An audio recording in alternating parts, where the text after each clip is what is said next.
जय हिंद, वंदे मातरम। दोस्तों, आज के इस वीडियो में जानेंगे हम देश दुनिया की तमाम सबसे बड़ी खबरें। तो सबसे पहले हम आपको बताएंगे आज बॉलीवुड में, जी हां दोस्तों, ड्रग्स के मामले को लेकर संसद में गूंजी आवाज। जी हां दोस्तों, जानेंगे इस खबर को विस्तार से इस वीडियो के अंदर। साथ ही हम आपको बताएंगे जया बच्चन और कंगना रनौत के बीच, जी हां दोस्तों, जारी हुआ विवाद।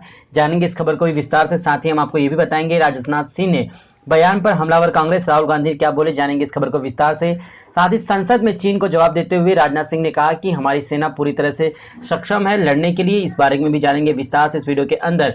साथ ही हम आपको बताएंगे सुप्रीम कोर्ट ने, जी हां दोस्तों, गोदी मीडिया को किया है बैन, उनके 2 कार्यक्रम को। जानेंगे इस खबर को विस्तार से इस वीडियो के अंदर। तो सबसे पहले हम, जी हां दोस्तों, बात कर लेते हैं कोरोना वायरस को लेकर। जी हां दोस्तों, देश में कोरोना वायरस की रफ्तार दिन प्रतिदिन बढ़ती जा रही है। बात करें ताजा रिपोर्ट के अनुसार तो भारत में अभी तक 5 मिलियन, जी हां दोस्तों, 50 लाख लोग इस भयंकर बीमारी की चपेट में आ चुके हैं।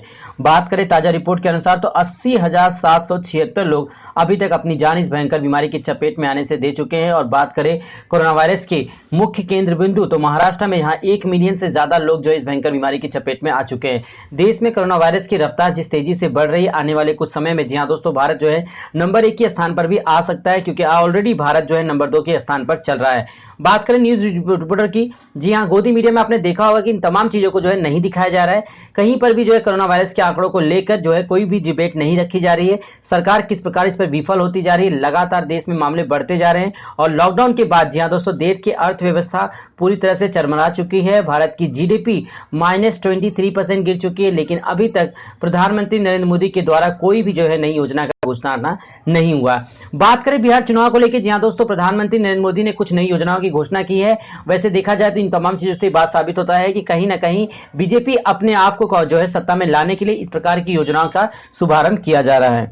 अगली सबसे बड़ी खबर आ रही है सुप्रीम कोर्ट से। जी हां दोस्तों, सुप्रीम कोर्ट ने एक बहुत ही बड़ा फैसला देते हुए कहा कि सुप्रीम कोर्ट ने सुदर्शन टीवी के मुस्लिम समुदाय के खिलाफ जो सिविल सर्विस की परीक्षा पास करने से जुड़े कार्यक्रम के प्रसारण पर रोक लगा दी। सुप्रीम कोर्ट ने कहा कि यह उन्माद पैदा करने वाला कार्यक्रम है। कोर्ट ने यह भी कहा कि हम एक 5 सदस्यीय कमेटी का गठन करने के पक्ष में है जो इलेक्ट्रॉनिक मीडिया के लिए कुछ निश्चित मानक तय कर सके। सुप्रीम कोर्ट ने सुदर्शन टीवी के कार्यक्रम पर सवाल उठाते हुए मंगलवार को कहा कि मीडिया में स्वयं नियंत्रण की व्यवस्था होनी चाहिए। इस टीवी कार्यक्रम के प्रोमो में दावा किया गया था कि सरकारी सेवा में मुस्लिम समुदाय के सदस्यों की घुसपैठ की साजिश का पर्दाफाश किया जा रहा है। शीर्ष अदालत ने इस कार्यक्रम के खिलाफ दायर याचिका पर सुनवाई के दौरान कहा कि कुछ मीडिया हाउस के कार्यक्रमों में आयोजित होने वाली बहस चिंता का विषय है, क्योंकि इसमें हर तरह की मानहानिकारक बातें कही जा रही हैं। जी हां, गोदी मीडिया के जो लगातार डिबेट्स हो रहे हैं, चाहे वो तबलीगी जमात को लेकर हो, चाहे सिविल सर्विस की परीक्षाओं में मुस्लिम समुदाय को लेकर हो, इन तमाम चीजों को देखते हुए सुप्रीम कोर्ट अब सामने से जो है बयान जारी करते हुए कहा कि अब इन गोदी मीडियाओं पर जो है कार्रवाई की जाएगी और बहुत ही जल्द इनके तमाम कार्यक्रम जो अननेसेसरी है, यानी कि जो किसी खास विषय से नहीं है, जैसे अगर आप देख सकते हैं इस समय इलेक्ट्रॉनिक मीडिया में जो है लगातार सुशांत सिंह राजपूत, ड्रग्स, कंगना के रनौत के मामलों को लेकर जो है तूल देते जा रहे हैं, जबकि देश की सबसे अहम मुद्दे हैं बेरोजगार। जी हां दोस्तों, लोग बेरोजगार बैठे हुए, रोजगार का मुद्दा उठाइए।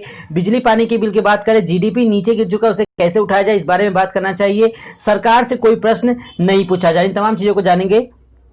अगली सबसे बड़ी खबर निकल के आ रही है राजनाथ सिंह को लेकर। जी हां दोस्तों, राजनाथ सिंह ने जो है संसद में एक बयान दिया जिसमें उन्होंने कहा कि रक्षा मंत्री राजनाथ सिंह ने कि मंगलवार को लोकसभा में चीन पर जमकर हमला बोला। हालांकि सीमा पर चीन के साथ जारी विवाद को लेकर राजनाथ के बयान के बाद कांग्रेस अध्यक्ष राहुल गांधी ने पीएम मोदी के दावे पर सवाल उठाया। उन्होंने कहा कि चीन की ओर से किए गए अतिक्रमण को लेकर पीएम मोदी ने देश को गुमराह किया। यह रक्षा मंत्री के बयान से साफ हो गया है। जी हां दोस्तों, हम बात करें तो सबसे पहले प्रधानमंत्री नरेंद्र मोदी ने जो है सामने आकर देशवासियों के सामने कहा कि भारत की 1 इंच भी जमीन किसी के कब्जे में नहीं है, जो पूरी तरह से इस बात को साबित करता है, क्योंकि राजनाथ सिंह ने भी इस बात को जो है माना कि देश में कई जगहों पे लगातार जो है चीन अतिक्रमण करता हुआ है। इसी में, जी हां दोस्तों, राहुल गांधी ने भी ट्वीट करके कहा कि रक्षा मंत्री के बयान से यह साफ हो गया कि मोदी जी ने देश को चीनी अतिक्रमण पर गुमराह किया। हमारा देश हमेशा से भारतीय सेना के साथ खड़ा था और रहेगा। उन्होंने पीएम मोदी से सवाल किया कि आप कब चीन के खिलाफ खड़े होंगे और चीन से हमारे देश की जमीन पर कब्जा जो है उसे वापस लेंगे। चीन को कब दिखाएंगे लाल आंखें, सुरजवाला ने कहा। जी हां, दूसरी ओर कांग्रेस के प्रवक्ता रणदीप सिंह सुरजवाल ने भी ट्वीट करके कहा कि पीएम मोदी पर कि उन्होंने कहा कि राजनाथ जी देश सेना के साथ एकजुट है, पर यह बताया कि चीन ने हमारी सरजमी पर कब्जे का दुस्साहस कैसे किया। मोदी जी ने चीन द्वारा हमारे क्षेत्र में घुसपैठ न करने के बारे में गुमराह क्यों किया। रणदीप ने राजनाथ सिंह से सवाल पूछा कि चीन को हमारी सरजमी से वापस कब खदेड़ेंगे। उन्होंने पूछा कि चीन को लाल आंख कब दिखाए जाएंगे।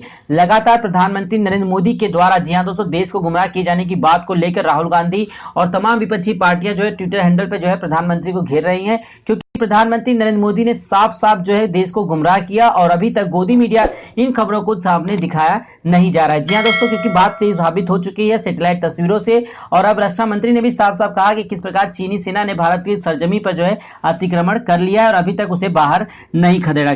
अगली सबसे बड़ी खबर आ रही चीन के खिलाफ। जी हां, अमेरिका और ब्रिटेन ने जारी किया है ट्रैवल एडवाइजरी, नागरिकों को दी है चेतावनी, यानी कि अब चीन में जी हां कोई भी टूरिज्म नहीं जाएगा। इसके खिलाफ जी हां दोस्तों चीन के खिलाफ अमेरिका और ब्रिटेन ने अब आर पार की लड़ाई का जो है मूड दिखा रही है। मंगलवार को दोनों देशों ने एक साथ चीन के खिलाफ ट्रैवल एडवाइजरी जो है जारी किया। दोनों देशों ने अपने अपने नागरिकों को चीन और हांगकांग की यात्रा करने को लेकर चेतावनी दी है। अमेरिका और ब्रिटेन ने अपने नागरिकों से कहा कि अगर वह चीन या हांगकांग की यात्रा करते हैं तो उन पर मनमाने तरीके से हिरासत में ले जाने और मनमाने तरीके से स्थानीय कानून थोपे जाने का खतरा है।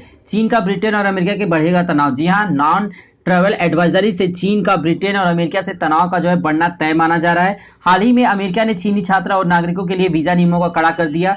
चीनी सरकार के मुताबिक अमेरिका ने इस साल जुलाई से केवल 145 चीनी छात्रों को ही वीजा जारी किया। यह पिछले साल जुलाई की तुलना में केवल 0.7% है।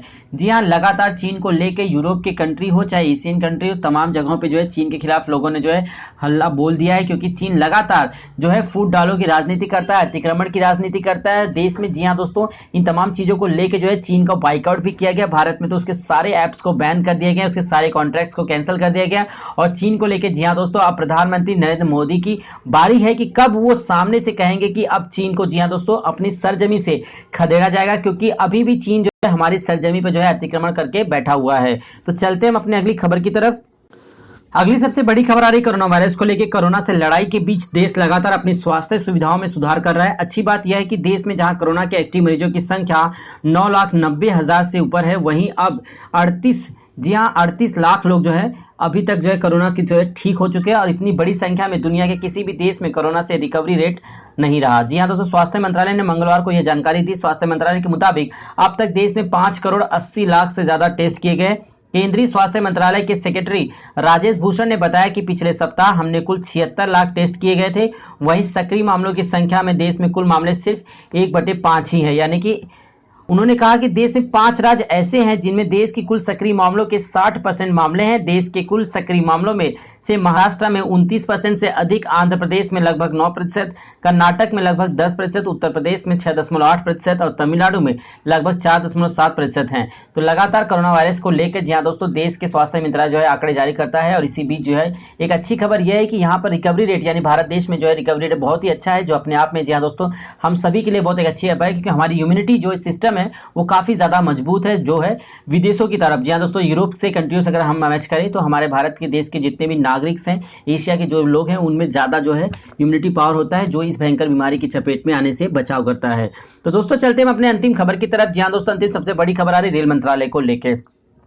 देश में इस समय अलग अलग जी हां दोस्तों जगहों पर लोकल ट्रेनों को चलाया जा रहा है, पैसेंजर ट्रेनों को चलाया जा रहा है आम जनता के लिए। जी हां, देश के अलग अलग हिस्सों में, चाहे वो चेन्नई हो, चाहे महाराष्ट्र मुंबई में हो, चाहे कोलकाता में आसनसोल हो, चाहे उत्तर प्रदेश में जो है पैसेंजर ट्रेनों को इन तमाम जगहों पे जो है चलाया जा रहा है, क्योंकि देश में इस समय एग्जाम्स के टाइम से बच्चों लोगों को एग्जाम सेंटर्स पे पहुंचने के लिए काफी ज्यादा दिक्कत हो रही है। इसलिए बच्चों के लिए, साथ ही उनके पेरेंट्स के लिए भी जो है लोकल ट्रेन और पैसेंजर ट्रेनों को शुरू किया गया है, ताकि सभी लोग जो है एग्जाम सेंटर तक अपने बच्चों को ले जा सके और ले जाके वापस भी ला सके। इन तमाम चीजों के साथ साथ जी हां दोस्तों देश के अन्य हिस्सों में जो है स्पेशल ट्रेनों की संख्या में इजाफा किया जा रहा है। देश में जहां लॉकडाउन को पूरी तरह से अब खत्म कर दिया गया है, उसी तरह जो है लॉकडाउन के बाद जी हां दोस्तों जो है जो गांव गए थे लोग, उन्हें जो है वापस लाने के लिए जो है स्पेशल ट्रेनों की संख्या में इजाफा किया जा रहा है, ताकि लोग आसानी के साथ सफर कर सके और साथ में सोशल डिस्टेंसिंग के साथ। इसलिए देश के अलग अलग हिस्सों में जो है स्पेशल ट्रेनों की संख्या में एक बार फिर से इजाफा किया गया। अगर आपको भी विस्तृत जानकारी चाहिए कि आपके रूट पे कौन कौन सी स्पेशल ट्रेन चलाई जा रही है और कब कब चलाई जा रही है, तो आपको जो है हमें कमेंट बॉक्स में बताना होगा। जी हाँ दोस्तों,